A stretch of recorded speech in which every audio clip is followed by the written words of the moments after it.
Uma ideia que enfrentou a igreja e remodelou a civilização.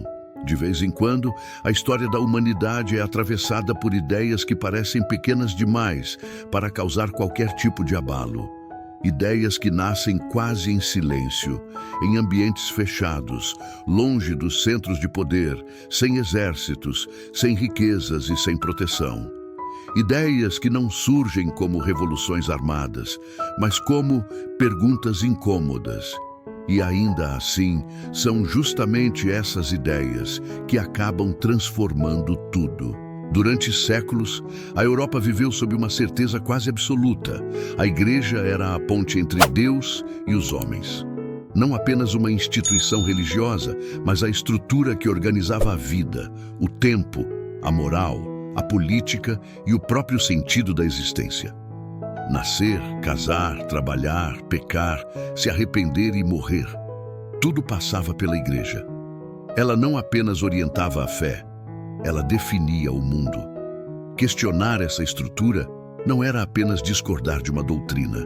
Era desafiar reis, imperadores, tradições milenares e a própria noção de ordem social. Era colocar em risco não só a alma, mas o corpo, a reputação e a vida. Ainda assim, em determinado momento, alguém ousou pensar diferente. E quando essa ideia foi colocada em circulação, nada mais permaneceu no lugar. Para entender o impacto dessa ideia, é preciso primeiro compreender o mundo em que ela surgiu.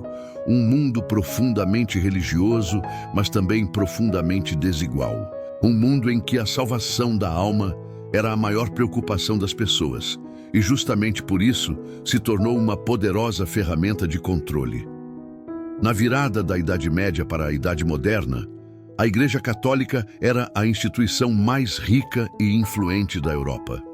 Estima-se que ela controlasse cerca de 1/3 de todas as terras do continente. Reis precisavam da bênção papal para governar. Imperadores buscavam legitimidade espiritual para exercer autoridade política. Nenhum poder se sustentava sem o aval da Igreja, mas esse domínio não se restringia às elites. Ele se estendia até os aspectos mais íntimos da vida cotidiana. O calendário era religioso, as festas, os jejuns, os dias santos, tudo obedecia ao ritmo imposto pela Igreja.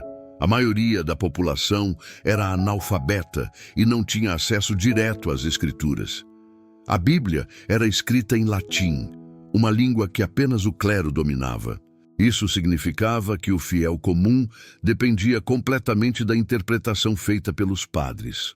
Por um lado, a igreja exercia um papel fundamental na sociedade. Era ela quem oferecia assistência aos pobres, cuidava dos doentes, acolhia órfãos e mantinha as poucas instituições de ensino existentes. Em um mundo sem estado de bem-estar social, a igreja preenchia esse vazio. Mas essa dependência também gerava submissão. Quem precisava de ajuda precisava, antes de tudo, obedecer. Com o passar do tempo, esse poder acumulado começou a gerar distorções. Bispos, cardeais e papas passaram a viver cercados de luxo, intrigas políticas e disputas de influência. Ordens religiosas que haviam nascido sob votos de pobreza se tornaram proprietárias de vastas extensões de terra e grandes somas de dinheiro. O espírito de simplicidade do cristianismo primitivo parecia cada vez mais distante. Essas contradições não passaram despercebidas. Ao longo do final da Idade Média, vozes isoladas começaram a questionar se aquela instituição ainda representava os ensinamentos originais do cristianismo. Essas vozes foram, em sua maioria, silenciadas com violência. Um dos primeiros a levantar esse questionamento foi o inglês John Wycliffe, no século XIV. Ele defendia que a Igreja havia se afastado do ideal cristão ao acumular riqueza e poder político. Para Wycliffe, a verdadeira autoridade vinha das Escrituras, não do clero. Suas ideias deram origem a um movimento conhecido como lollardismo, que defendia, entre outras coisas, que qualquer cristão devoto poderia atuar como sacerdote. Essas ideias foram consideradas perigosas. Wycliffe morreu de causas naturais, mas seus seguidores foram perseguidos e executados. Ainda assim, suas palavras continuaram circulando. Elas atravessaram fronteiras e chegaram à Europa Central, onde encontraram eco em outro pensador, Jan Hus. Hus era professor de teologia na Universidade de Praga e viveu em um momento particularmente turbulento da Igreja, marcado pelo grande cisma do Ocidente, quando mais de um papa reivindicava a autoridade ao mesmo tempo. Ele denunciava a corrupção do clero, condenava a venda de indulgências e defendia que os leigos tivessem maior liberdade religiosa. Convocado para um concílio sob a promessa de segurança, Hus foi preso, julgado como herege e queimado vivo em 1415. Sua morte provocou revoltas violentas na Boêmia, conhecidas como Guerras Hussitas. Após anos de conflito, o movimento foi derrotado. Oficialmente, suas ideias foram condenadas, mas, na prática, elas permaneceram vivas, aguardando o momento certo para ressurgir. Curiosamente, essas tentativas iniciais de reforma não alcançaram a Alemanha. Foi ali, em um ambiente aparentemente distante dessas disputas, que nasceu o homem que daria forma definitiva à ideia que mudaria tudo. Martinho Lutero nasceu em 1483, em uma família comum. Seu pai desejava que ele seguisse carreira jurídica, uma profissão respeitável e promissora. Lutero chegou a ingressar na universidade para estudar direito, mas rapidamente se sentiu deslocado. Seu interesse estava na filosofia e, mais profundamente, nas questões espirituais. Ele se angustiava com a ideia do pecado, da culpa e da salvação. Para Lutero, Deus não era apenas amor, era também justiça absoluta, e isso o atormentava. Nenhum esforço humano parecia suficiente para alcançar a salvação. Nenhuma obra, nenhuma penitência, nenhuma oração parecia capaz de garantir paz à sua consciência. Em 1505, um episódio marcaria sua vida para sempre. Durante uma tempestade violenta, um raio caiu próximo a ele. Tomado pelo medo, Lutero fez uma promessa: se sobrevivesse, se tornaria monge. E ele cumpriu. Abandonou os estudos, vendeu seus livros e ingressou em um mosteiro agostiniano para a profunda decepção do pai. No mosteiro, Lutero não encontrou tranquilidade. Pelo contrário, ele se tornou obsessivo em sua busca por pureza espiritual. Jejuava por longos períodos, passava horas em oração, confessava-se repetidamente. Nada parecia aliviar sua angústia interior. Seu superior percebeu que aquela obsessão não era saudável e decidiu direcioná-lo ao estudo e ao ensino. Foi assim que Lutero foi enviado para dar aulas de teologia na Universidade de Wittenberg. Ali, mergulhando nas Escrituras, especialmente nas cartas do apóstolo Paulo, ele encontrou uma passagem que mudaria sua compreensão da fé.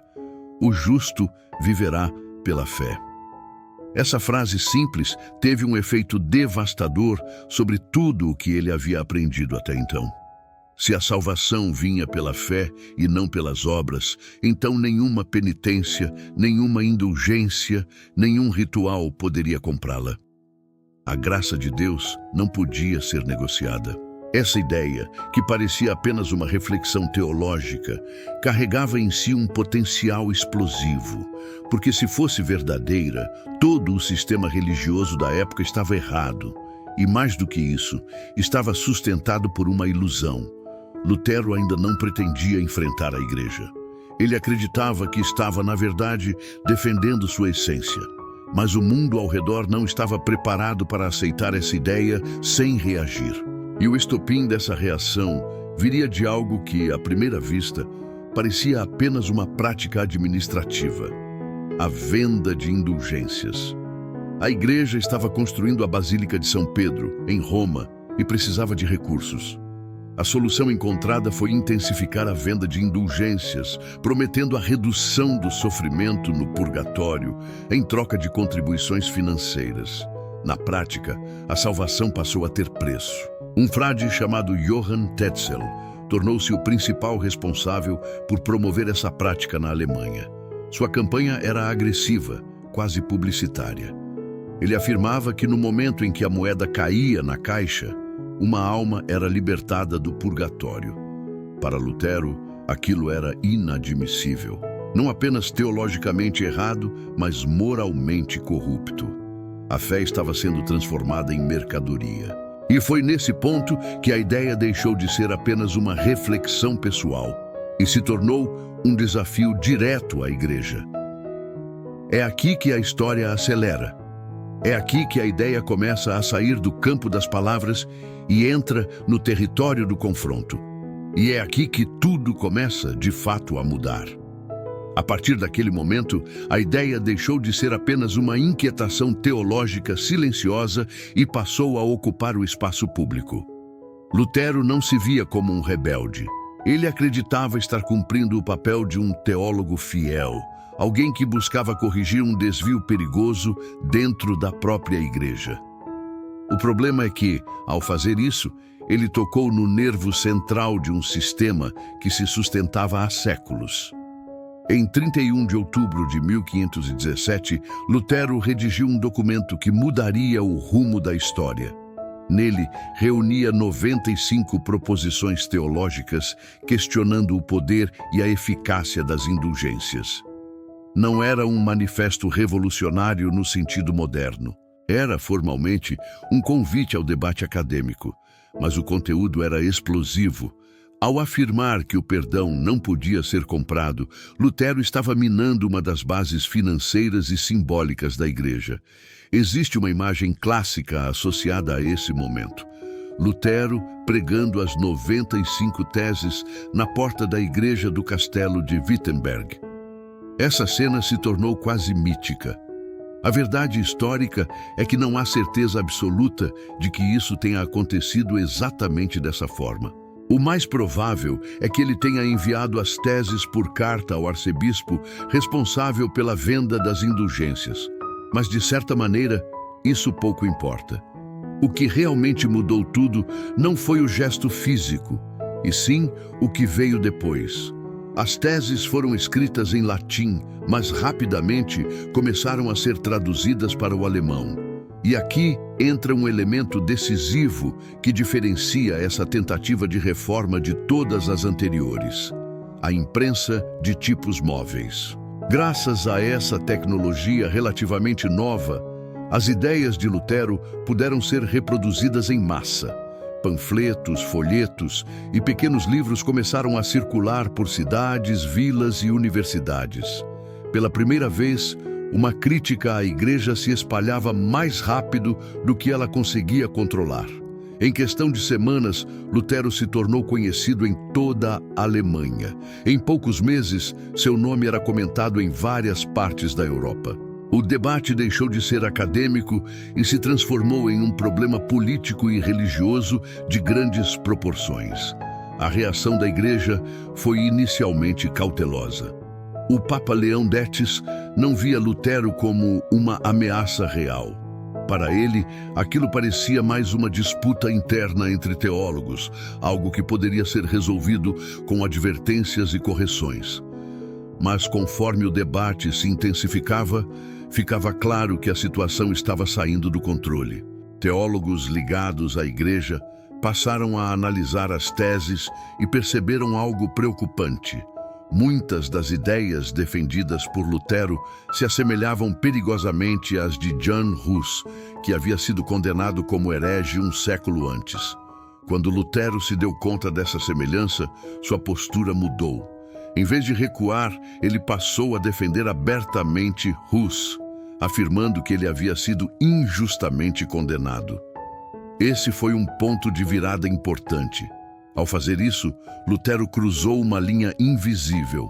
Defender alguém considerado herege significava, automaticamente, se colocar sob suspeita.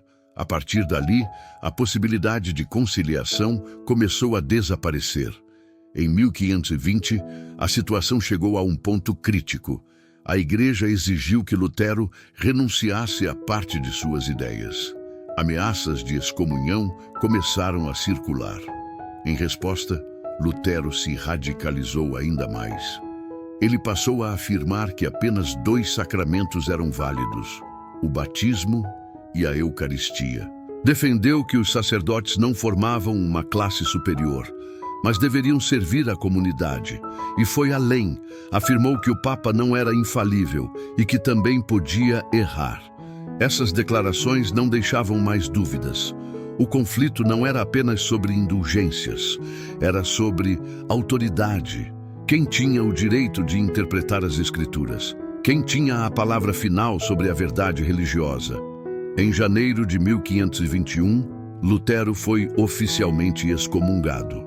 Em teoria, isso significava que ele estava fora da proteção da lei. Qualquer um poderia prendê-lo ou mesmo matá-lo sem sofrer punições. Mas a realidade era mais complexa.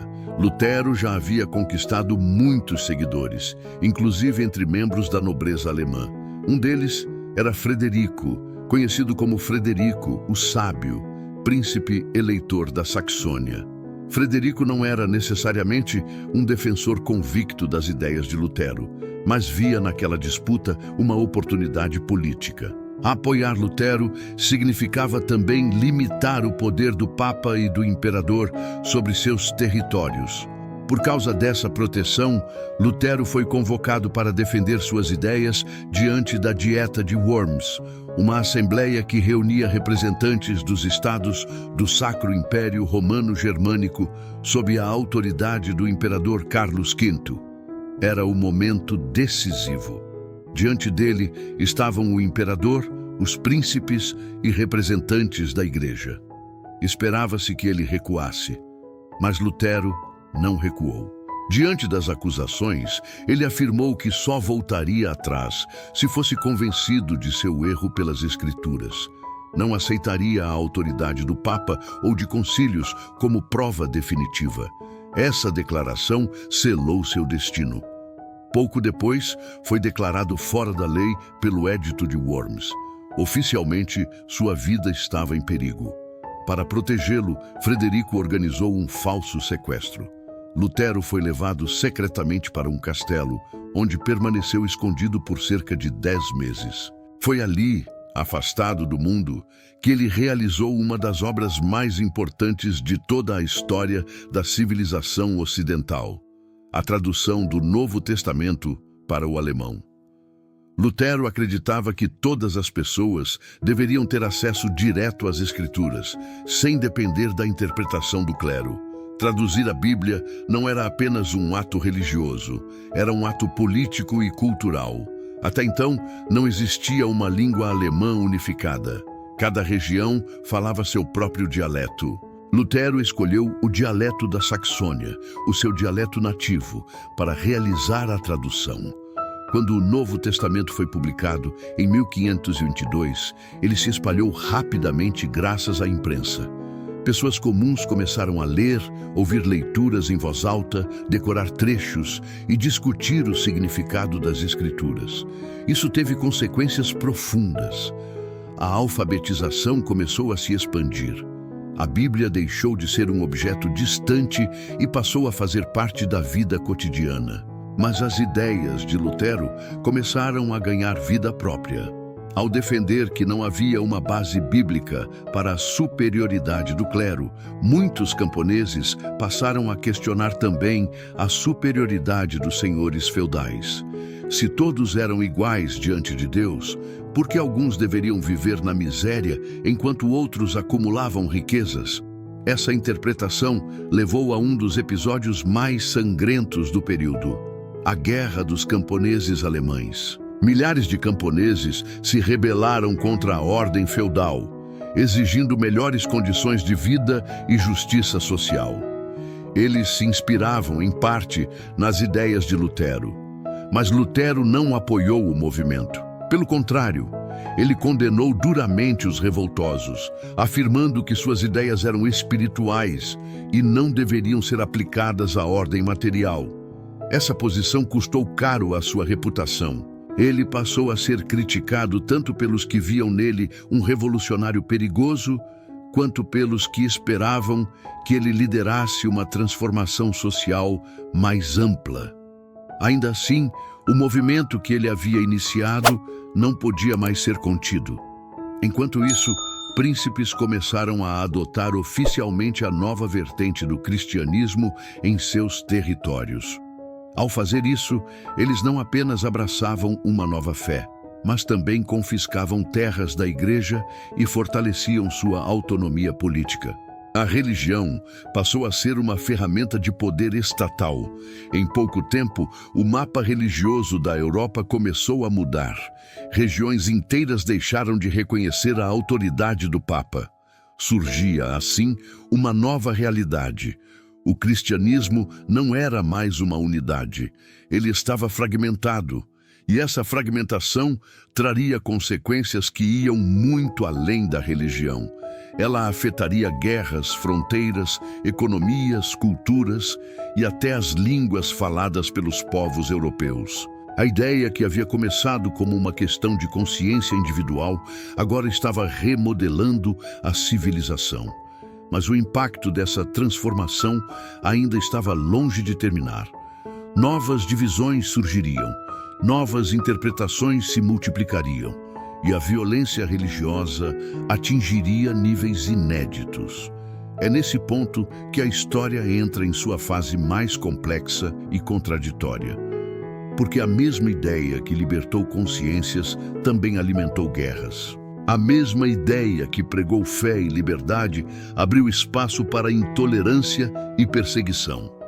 À medida que a nova fé se espalhava, tornava-se cada vez mais evidente que Lutero havia aberto uma porta que não poderia mais ser fechada. Sua expectativa inicial era relativamente simples: libertar a fé do que ele via como desvios e devolver à Igreja sua base espiritual original. O que aconteceu, no entanto, foi algo muito mais complexo. Quando a autoridade central foi quebrada, não surgiu uma nova autoridade única em seu lugar. Surgiu um vácuo. E esse vácuo foi preenchido por interpretações. Se cada pessoa podia ler a Bíblia e compreendê-la por si mesma, então cada pessoa podia chegar a conclusões diferentes. Aquilo que para Lutero era libertação espiritual, para outros se tornou um convite à divergência. Em pouco tempo, começaram a surgir dissidências dentro do próprio movimento reformista. Um dos primeiros a se afastar das ideias de Lutero foi o suíço Ulrich Zwinglio. Diferente de Lutero, Zwinglio acreditava que o ser humano possuía uma inclinação natural para o bem e que isso o aproximava de Deus. Para ele, a ajuda divina não era absolutamente necessária da mesma forma que Lutero defendia. Essas diferenças, que à primeira vista pareciam sutis, logo se tornaram irreconciliáveis. Discussões teológicas se transformaram em disputas abertas e alianças políticas passaram a ser definidas por interpretações religiosas. Outro nome central nesse processo foi João Calvino. Advogado de formação, Calvino sistematizou a teologia reformada de maneira rigorosa. Para ele, Deus já havia determinado, desde sempre, quem seria salvo e quem não seria. A salvação não era conquistada nem perdida. Ela era predestinada. O comportamento humano, marcado por disciplina e trabalho árduo, era visto como um sinal dessa escolha divina. Essa visão teve efeitos profundos. Em comunidades influenciadas pelo calvinismo, o trabalho passou a ser encarado não apenas como uma necessidade, mas como uma vocação espiritual. A disciplina, a organização e o autocontrole tornaram-se valores centrais. Essas ideias se espalharam pela França, pela Escócia e por partes da Holanda, moldando sociedades inteiras. Enquanto isso, na Inglaterra, a ruptura com a Igreja Católica ocorreu por motivos diferentes. O rei Henrique VIII desejava anular seu casamento, algo que o Papa se recusou a fazer. A resposta foi radical. O rei rompeu com Roma e criou a Igreja Anglicana, colocando-se como chefe supremo da religião em seu reino. Embora mantivesse muitos rituais católicos, essa nova igreja estava profundamente ligada ao poder do Estado. Essas diferentes vertentes do protestantismo não apenas coexistiam, muitas vezes entravam em conflito entre si. O que as unia era a oposição ao catolicismo. O que as dividia era praticamente todo o resto. Essa fragmentação gerou um cenário explosivo. Na França, os seguidores do calvinismo, conhecidos como huguenotes, enfrentaram perseguições severas. O país mergulhou em décadas de guerras religiosas. O episódio mais brutal foi o massacre da Noite de São Bartolomeu, quando milhares de huguenotes foram mortos em poucas horas, em um ataque coordenado que chocou a Europa. Na tentativa de pôr fim aos conflitos, o rei Henrique IV promulgou o Edito de Nantes, garantindo tolerância religiosa aos protestantes. Pela primeira vez, um Estado reconhecia oficialmente que pessoas poderiam professar diferentes crenças sem serem exterminadas por isso. Essa decisão não nasceu de um ideal elevado de liberdade, mas da exaustão causada por anos de guerra. Ainda assim, marcou um avanço significativo na ideia de convivência religiosa. No Sacro Império Romano Germânico, os conflitos também se intensificaram. Príncipes protestantes e católicos disputavam territórios e influência. O imperador Carlos V tentou impor a unidade religiosa pela força, mas acabou percebendo que isso era inviável. Em 1555, foi assinado o acordo conhecido como Paz de Augsburgo, estabelecendo que cada príncipe teria o direito de escolher a religião de seu território. A fé, que antes era universal, tornava-se uma questão política local. Essa solução trouxe alívio temporário, mas não resolveu o problema central. Outras vertentes protestantes, como o calvinismo, ficaram de fora do acordo. As tensões continuaram a crescer, preparando o terreno para conflitos ainda maiores no futuro. Enquanto a Europa se fragmentava religiosamente, a Igreja Católica não permaneceu passiva. Ficou claro que, se quisesse sobreviver, precisava reagir. Essa reação ficou conhecida como Contra-Reforma. A Igreja convocou o Concílio de Trento, que durou quase 20 anos. Nele foram reafirmados os dogmas católicos, mas também foram implementadas reformas administrativas para combater abusos e corrupção interna. Ordens religiosas passaram por processos de renovação espiritual. Novas ordens foram fundadas, sendo a mais influente a Companhia de Jesus. Os jesuítas desempenharam um papel fundamental na educação, na catequização e na expansão do catolicismo fora da Europa, especialmente nas Américas e na Ásia. Se a Europa estava dividida, o mundo estava sendo conquistado espiritualmente, mas a influência da reforma não se limitou ao campo religioso. Suas consequências atravessaram a economia, a política, a cultura e até a linguagem. A valorização da leitura da Bíblia estimulou a alfabetização. Pessoas comuns passaram a aprender a ler não apenas por utilidade prática, mas por necessidade espiritual. Isso criou uma sociedade mais letrada e mais crítica. Na economia, especialmente nas regiões influenciadas pelo calvinismo, o lucro deixou de ser visto como algo moralmente condenável. O acúmulo de bens passou a ser entendido como sinal de bênção divina, desde que acompanhado de disciplina e trabalho honesto. Essa mentalidade contribuiu para o desenvolvimento de uma nova ética econômica, que mais tarde seria associada ao surgimento do capitalismo moderno. Na cultura, a arte religiosa mudou de forma. Enquanto o protestantismo tendia à simplicidade e à rejeição de imagens, a Igreja Católica respondeu com espetacularização. Igrejas passaram a ser decoradas de maneira exuberante.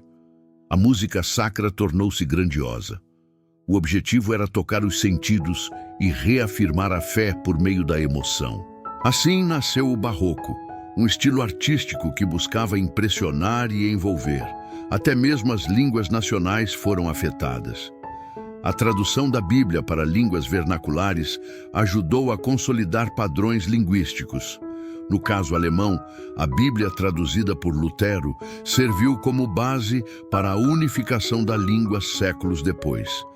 Uma decisão teológica acabou moldando a identidade cultural de um povo. Com o tempo, ficou claro que a ideia que havia enfrentado a Igreja não destruiu apenas uma estrutura religiosa. Ela alterou a forma como as pessoas se relacionavam com a autoridade, com o conhecimento e consigo mesmas. O indivíduo passou a ocupar um lugar central. A consciência pessoal ganhou peso. A verdade deixou de ser algo imposto de cima para baixo e passou a ser algo buscado, discutido e muitas vezes disputado. Mas esse processo teve um preço alto. Milhões de pessoas morreram em guerras religiosas. Comunidades foram destruídas, famílias se dividiram. A liberdade de consciência foi conquistada a duras penas e nem sempre foi aplicada de forma justa. Ainda assim, ao olhar para trás, é impossível negar o alcance dessa transformação. Uma ideia nascida da angústia de um homem diante de sua própria fé acabou remodelando continentes inteiros. Ela quebrou monopólios espirituais, incentivou a educação, influenciou economias e redefiniu o papel do indivíduo na sociedade. E talvez o aspecto mais surpreendente de tudo isso seja perceber que Lutero nunca teve controle total sobre o que iniciou. A ideia seguiu caminhos próprios, gerou consequências inesperadas e produziu um mundo muito mais complexo do que aquele que existia antes. É justamente essa complexidade que nos obriga a refletir. Porque toda ideia que desafia estruturas de poder carrega em si tanto potencial de libertação quanto de conflito. E a forma como lidamos com essas ideias determina se elas nos conduzem à convivência ou à destruição. Quando observamos essa história com a distância do tempo, é tentador buscar heróis e vilões claros. É tentador simplificar, escolher lados e transformar um processo longo, confuso e doloroso em uma narrativa confortável. Mas a realidade raramente oferece esse tipo de alívio. A ideia que enfrentou a Igreja e remodelou a civilização não foi pura nem completamente corrompida. Ela foi humana. E é justamente por isso que seu impacto foi tão profundo. Antes dela, a verdade vinha de cima. Era transmitida, imposta e raramente questionada. Depois dela, a verdade passou a ser disputada, interpretada, debatida, defendida com palavras, com livros e, infelizmente, muitas vezes com espadas. O mundo deixou de ser simples, mas também deixou de ser imóvel. A autoridade espiritual, que durante séculos havia sido concentrada em uma única instituição, foi fragmentada. Isso enfraqueceu estruturas antigas, mas também abriu espaço para novas formas de organização social. O indivíduo ganhou voz. A consciência passou a importar. A relação com Deus deixou de ser mediada exclusivamente por hierarquias e passou a ser, para muitos, uma experiência direta, pessoal e íntima. Essa mudança alterou a forma como as pessoas viam o poder. Se o Papa podia errar, talvez o rei também pudesse. Se a Igreja podia ser questionada, outras autoridades também poderiam. Aos poucos, essa lógica se expandiu para além da religião. Ela alcançou a política, a ciência, a filosofia e a economia. A ideia de que nada é absoluto, de que tudo pode ser examinado, tornou-se um dos pilares do mundo moderno. Mas esse avanço não veio sem custos. A fragmentação religiosa trouxe guerras devastadoras. A liberdade de interpretação gerou intolerância entre diferentes grupos. Aquilo que nasceu como um apelo à fé sincera, muitas vezes se transformou em justificativa para a violência. A mesma ideia que libertou consciências também dividiu sociedades. E talvez esse seja o aspecto mais difícil de aceitar. Ideias poderosas não escolhem seus efeitos. Elas apenas existem. O que fazemos com elas depende de nós. Lutero não pretendia criar um novo sistema de poder. Ele não imaginava que sua reflexão teológica influenciaria a formação de estados, a economia global, a arte, a educação e até a maneira como povos inteiros falariam sua própria língua. Ele buscava paz interior, encontrou conflito histórico, buscava fidelidade espiritual, gerou uma revolução cultural. Isso nos leva a uma pergunta incômoda, mas necessária. Quantas das estruturas que consideramos naturais hoje existem apenas porque, em algum momento do passado, alguém ousou questionar o que parecia intocável? E quantas das certezas que defendemos com tanta convicção talvez sejam vistas no futuro como obstáculos ao avanço humano? A história da Reforma não é apenas sobre religião. É sobre o preço de pensar diferente. É sobre o risco de confrontar sistemas consolidados. É sobre a responsabilidade que acompanha toda ideia capaz de mudar o mundo. Ao final, talvez a maior herança desse processo não seja uma doutrina específica, mas a consciência de que a fé, a verdade e a convivência exigem maturidade. Que conviver com diferenças é mais difícil do que impor unanimidade. E que tolerância não é indiferença, mas esforço ativo para reconhecer a humanidade no outro, mesmo quando ele pensa diferente. Essa é uma lição que atravessa séculos, uma lição que continua atual, porque ideias continuam surgindo, sistemas continuam sendo questionados. E a civilização continua sendo moldada não apenas por grandes batalhas, mas por pensamentos silenciosos que em algum momento encontram voz. Se você chegou até aqui, até o final dessa história, eu gostaria de saber uma coisa. Qual palavra você acha que ainda falta no mundo de hoje para que ideias diferentes não se transformem automaticamente em conflitos? Deixe essa palavra nos comentários. Ela ajuda a entender quem está desse lado da tela. Se esse vídeo te fez refletir, deixe o like. Isso mostra para o algoritmo que esse tipo de conteúdo profundo ainda tem espaço. Se inscreva no canal para continuar acompanhando histórias que ajudam a entender não apenas o passado, mas o presente em que vivemos. Ative o sininho para não perder os próximos vídeos.